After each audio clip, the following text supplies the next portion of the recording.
അസ്സലാമു അലൈക്കും വറഹ്മത്തുള്ളാഹി വബറകാതുഹു.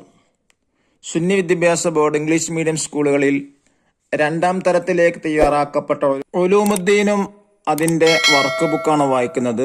4ാമത്തെ ചാപ്റ്ററാണ്. ഖലീഫത്തുല്ലാ, അള്ളാഹുവിന്റെ പ്രതിനിധി എന്നാണ് അർത്ഥം. പാഠത്തിലൂടെ പറയുന്നത് എന്താണ്? ആദം നബി അലൈഹി ഇസ്ലാമിന് അള്ളാഹു താല കളിമണ്ണിൽ നിന്നാണ് സൃഷ്ടിക്കപ്പെട്ടിട്ടുള്ളത്. എല്ലാ വസ്തുക്കളെ പേരുകളും ആദം നബിക്ക് അള്ളാഹു താല പഠിപ്പിച്ചു കൊടുത്തു. ആ വസ്തുക്കളുടെ പേരുകളൊക്കെ അള്ളാഹു താല മലക്കളെ മുന്നിൽ പ്രദർശിപ്പിക്കാൻ പറയുകയും എന്നിട്ട് അള്ളാഹു താല പറഞ്ഞു, ഇതിന്റെ പേരുകളൊക്കെ പറയൂ. മലക്കുകൾ പറയുന്നു, നീ പഠിപ്പിച്ചതല്ലാതെ ഞങ്ങൾക്കൊന്നും അറിയില്ലല്ലോ. അങ്ങനെ ആദം നബി അലൈഹിസ്സലാം അവിടെ പേരുകൾ മലക്കുകൾക്ക് പഠിപ്പിച്ചു കൊടുക്കുകയും ആദം നബി അലൈഹിസ്സലാം അവരുടെ ഗുരുവായി മാറുകയും ചെയ്തു. അതിനെ ആദരവായി കൊണ്ട് ആദം നബിയെ ആദരിക്കാൻ വേണ്ടി മലക്കുകൾ അല്ലാഹു തആല സുജൂദ് ചെയ്യാൻ വേണ്ടി കൽപ്പിക്കുകയും ഇബ്ലീസ് ഒഴികെ എല്ലാ മലക്കുകളും സുജൂദ് ചെയ്തു. ഇബ്ലീസ് അഹങ്കാരം മൂലം സുജൂദ് ചെയ്തില്ല. അവനെ അല്ലാഹു തആല സ്വർഗത്തിൽ നിന്ന് പുറത്താക്കുകയും ശപിക്കുകയും ചെയ്തു. ഇതാണ് പാഠത്തിലൂടെ പറയുന്നത്. നോക്കു, വായിക്കാം. കുട്ടികളെ പഠിപ്പിക്കാൻ വേണ്ടി ഉമ്മമാർക്കൊക്കെ ഉപയോഗപ്പെടുത്താം. ഞാൻ ഭൂമിയിൽ ഒരു പ്രതിനിധി നിശ്ചയിക്കാൻ പോകുന്നു. അല്ലാഹു തആല മലക്കോട് പറഞ്ഞു, ഭൂമിയിൽ കുഴപ്പമുണ്ടാക്കുകയും രക്തം ചിന്തിക്കുകയും ചെയ്യുന്നവരെ നിശ്ചയിക്കുകയോ? മലക്കുകൾ ചോദിച്ചു, അല്ലാഹു തആല, നിങ്ങൾക്കറിയാത്ത പല കാര്യങ്ങളും എനിക്കറിയാം. അല്ലാഹു തആല കളിമണ്ണിൽ നിന്ന് ആദം നബി അലൈഹി ഇസ്ലാമിനെ സൃഷ്ടിച്ചു. എല്ലാ വസ്തുക്കളുടെയും പേരുകൾ പഠിപ്പിച്ചു കൊടുത്തു. ആ വസ്തുക്കൾ മലക്കുകളെ മുന്നിൽ പ്രദർശിപ്പിച്ചു. എന്നിട്ട് അല്ലാഹു തആല പറഞ്ഞു, ഇവയുടെ പേരുകൾ പറഞ്ഞു തരൂ. മലക്കുകൾ, നിന്നെ ഞങ്ങൾ വാഴ്ത്തുന്നു, നീ പഠിപ്പിച്ചത് തന്നതല്ലാത്ത ഒന്നും ഞങ്ങൾക്കറിയില്ലല്ലോ. അല്ലാഹു തആല ആദം നബി അലൈഹി ഇസ്ലാമിനോട് പറഞ്ഞു, ഇവയുടെ പേരുകൾ മലക്കുകൾക്ക് പറഞ്ഞു കൊടുക്കൂ. ആദം നബി അലൈഹിസ്സലാം എല്ലാ വസ്തുക്കളുടെയും പേരുകൾ മലക്കുകൾക്ക് പറഞ്ഞു കൊടുത്തു. ആദം നബി അലൈഹി ഇസ്ലാമിനെ ആദരിച്ചുകൊണ്ട് സുജൂദ് ചെയ്യാൻ അല്ലാഹു തആല മലക്കുകളോട് കൽപ്പിച്ചു. ഇബ്ലീസ് ഒഴികെ എല്ലാവരും സുജൂദ് ചെയ്തു. അവൻ അഹങ്കരിച്ചു, സുജൂദ് ചെയ്തില്ല. മണ്ണ് കൊണ്ട് സൃഷ്ടിച്ച ആദമിനെ തീ കൊണ്ട് സൃഷ്ടിച്ച ഞാൻ സുജൂദ് ചെയ്യില്ലെന്നവൻ പറഞ്ഞു. അഹങ്കാരിയായ അവനെ അല്ലാഹു തആല ശപിച്ചു, സ്വർഗത്തിൽ നിന്ന് പുറത്താക്കി. അല്ലാഹു തആല ആദം നബി അലൈഹി ഇസ്ലാമിന് ഇണയായി ഹവ്വാ ബീവിയെ സൃഷ്ടിച്ചു. അവരെ സ്വർഗത്തിലാക്കി. അവർ സന്തോഷത്തോടെ സ്വർഗത്തിൽ വസിക്കാൻ താമസിച്ചു. പിന്നീട് അവരെ അല്ലാഹു തആല ഭൂമിയിൽ ഇറക്കി. അവർക്ക് സന്താനങ്ങളുണ്ടായി. മനുഷ്യരെല്ലാം അവരുടെ മക്കളാണ്. അബുൽ ബഷർ ആദം അലൈഹിസ്സലാം, മനുഷ്യപിതാവ്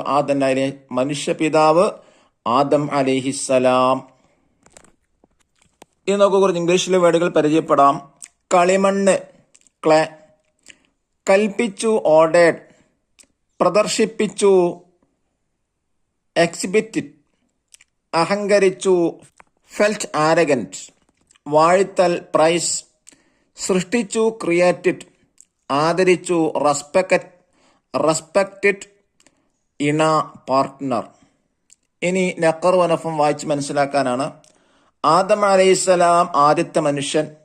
ഹവ്വ റളിയല്ലാഹു അൻഹ ആദം നബി അലൈഹി ഇസ്ലാമിന്റെ ഭാര്യ. അബുൽ ബഷർ മനുഷ്യപിതാവ്. ഖലീഫ പ്രതിനിധി. മലായിക്ക മലക്കുകൾ. അല്ലമ പഠിപ്പിച്ചു. അസ്മാ പേരുകൾ.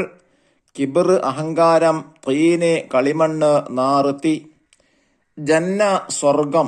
പ്രദർശിപ്പിച്ചു എന്ന് പറഞ്ഞാൽ കാണിച്ചു കൊടുത്തു. സന്താനങ്ങൾ മക്കൾ. വസിച്ചു, താമസിച്ചു. ദഫ്തർ താലിബ് നോക്കി തദ്രീബാത്തുകൾ ചെയ്യുക. ഈ വീഡിയോയിൽ തന്നെ ഇതിന്റെ തദ്രീബാത്ത് ഉൾപ്പെടുത്തിയിട്ടുണ്ട്. നോക്കൂ, 4ാമത്തെ പാഠം തന്നെയാണ്. ഖലീഫത്തുള്ള, അള്ളാഹുവിന് പ്രതിനിധി. എന്താണ് 1ാമത്തെ ആക്ടിവിറ്റി ചോദിച്ചിട്ടുള്ളത്? നുൻഷിഉൽ കലിമാത്ത്, പദങ്ങൾ നിർമ്മിക്കാം. സിർ, സൃഷ്ടിച്ചു. സ്ത, വസ്തുക്കൾ. ഇങ്ക, അഹങ്കരിച്ചു. ഇന്ത, സന്തോഷം. ഇണ്ട, സന്താനങ്ങളുണ്ടായി. ഇനി 2ാമത്തെ ആക്ടിവിറ്റി നോക്കൂ. നുൻഷിഉൽ ജുമൽ ബിൽ കലിമാത്തിൽ ആത്തിയ. താഴെ പറയുന്ന പദങ്ങളെ കൊണ്ട്, വേർഡ്സുകളെ കൊണ്ട് സെന്റൻസുകൾ ക്രിയേറ്റ് ചെയ്യാനാണ്. സന്തോഷത്തോടെ. അവർ സന്തോഷത്തോടെ സ്വർഗത്തിൽ വസിച്ചു.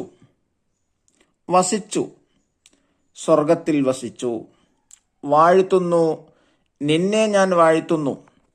പഠിപ്പിച്ചു, എല്ലാ പേരുകളും പഠിപ്പിച്ചു. പ്രദർശിപ്പിച്ചു, മലക്കുകൾക്ക് മുന്നിൽ പ്രദർശിപ്പിച്ചു. സൃഷ്ടിച്ചു, ആദം നബി അലൈഹി ഇസ്ലാമിനെ കളിമണ്ണ് കൊണ്ട് സൃഷ്ടിച്ചു. ഇനി മൂന്നാമത്തെ ആക്ടിവിറ്റി എന്താ? നുജീബുത്തരം എഴുതാം. ചോദ്യം 1, ഭൂമിയിൽ അള്ളാഹുവിന്റെ പ്രതിനിധി ആരാണ്? ആദം നബി അലൈഹിസ്സലാം. 2, ആദം നബി അലൈഹിസ്സലാമിനെ സൃഷ്ടിച്ച് എന്തിൽ നിന്നാണ്? കളിമണ്ണിൽ നിന്ന്. ചോദ്യം 3, ഏത് വസ്തു കൊണ്ടാണ് അള്ളാഹു തആല ഇബ്ലീസിനെ സൃഷ്ടിച്ചത്? തീ കൊണ്ട്. 4ാമത്തെ ചോദ്യം, ആരാണ് മനുഷ്യപിതാവ്? ആദം നബി അലൈഹിസ്സലാം. ചോദ്യം 5, ആദം നബി അലൈഹിസ്സലാമിന് സുജൂദ് ചെയ്യാൻ മലക്കുകളോട് അള്ളാഹു തആല കൽപ്പിച്ചു. എന്തുകൊണ്ട്? ആദം നബി അലൈഹിസ്സലാമിനെ ആദരിക്കൽ കൊണ്ട്. 6ാമത്തെ ചോദ്യം, സുജൂദ് ചെയ്യുന്നതിൽ നിന്ന് ഇബ്ലീസിനെ തടഞ്ഞതെന്ത്? അവന്റെ അഹങ്കാരം. ചോദ്യം 7, ആദം നബി അലൈഹിസ്സലാമിന് സുജൂദ് ചെയ്യാൻ കൽപ്പിച്ചപ്പോൾ ഇബ്ലീസ് എന്ത് പറഞ്ഞു? മണ്ണ് കൊണ്ട് സൃഷ്ടിച്ച ആദമിനെ തീ കൊണ്ട് സൃഷ്ടിച്ച ഞാൻ സുജൂദ് ചെയ്യില്ലെന്ന് അവൻ പറഞ്ഞു. 8ാമത്തെ ചോദ്യം, അല്ലാഹു തആല ഇബ്ലീസിനെ സ്വർഗത്തിൽ നിന്ന് പുറത്താക്കി എന്തുകൊണ്ട്? ഉത്തരം, അഹങ്കാരിയായ അവനെ അല്ലാഹു തആല ശപിച്ചു, സ്വർഗത്തിൽ നിന്ന് പുറത്താക്കി. ഇനി 4ാമത്തെ ആക്ടിവിറ്റി നോക്കൂ, നക്തഷിഫ്. ഈ ചരിത്രത്തിൽ ലഭിക്കുന്ന ഗുണപാഠങ്ങൾ എന്തെല്ലാം? 1, ഉസ്താദിനെ ബഹുമാനിക്കണം. 2, അറിവ് പഠിക്കണം. 3, അറിവുകൾ പഠിപ്പിക്കണം. 4, അഹങ്കാരം സർവനാശം. 5, തീരുമാനിക്കുന്നതിന് മുമ്പ്, ഒരു കാര്യം തീരുമാനിക്കുന്നതിന് മുമ്പ് കൂടിയാലോചിക്കണം. 5ാമത്തെ വർക്ക് എന്താ? നഖറഉ വനുകമ്മിൽ, വായിച്ചിട്ട് ഫില്ല് ചെയ്യാനാണ്. ആദം അലൈഹിസ്സലാം അബുൽ ബഷർ. ഖലഖല്ലാഹു തആല ആദം അലൈഹിസ്സലാം ബിത്തുറാബ്. സജദൽ മലായികത്തു ലി ആദം അലൈഹിസ്സലാം. അന്നാസു കുല്ലുഹും അബ്നാഉ ആദം അലൈഹിസ്സലാം. ഇതിൽ നിന്നാണ് ഫില്ല് ചെയ്യേണ്ടത്. 1, ആദം അലൈഹിസ്സലാം അബുൽ ബഷർ. 2, ഖലഖല്ലാഹു തആല ആദം അലൈഹിസ്സലാം ബിത്തുറാബ്. 3, സജദൽ മലായികത്തു ലി ആദം അലൈഹിസ്സലാം. 4, അന്നാസ് കുല്ലുഹും അബ്നാഉ ആദം അലൈഹിസ്സലാം. ഉമ്മമാരൊക്കെ കുട്ടികൾക്ക് തദ്രീബാത്തുകളൊക്കെ, വർക്കുകളൊക്കെ നന്നായി പറഞ്ഞ് മനസ്സിലാക്കി കൊടുക്കുക. അള്ളാഹു തൗഫീഖ് നൽകട്ടെ. അസ്സലാമു അലൈക്കും വറഹ്മത്തുള്ളാഹി വബറകാതുഹു.